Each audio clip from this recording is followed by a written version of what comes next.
समतानगर पोलिसांची मोठी कारवाई.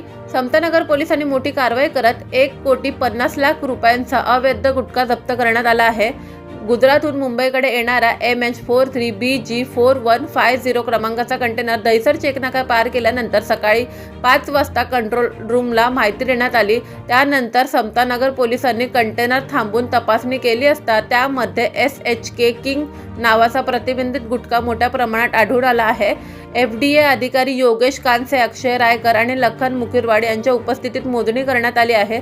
कंटेनरमधून एकूण 120 बोऱ्या जप्त करण्यात आल्या असून त्यामध्ये 31D, 32D, 31M असे कोड लिहिण्यात आले होते. गुटख्याची किंमत 1,25,00,000 तर कंटेनरची किंमत 25,00,000 असल्याची एकूण मुद्देमाल 1,50 कोटींचा माल जप्त करण्यात आलेला आहे.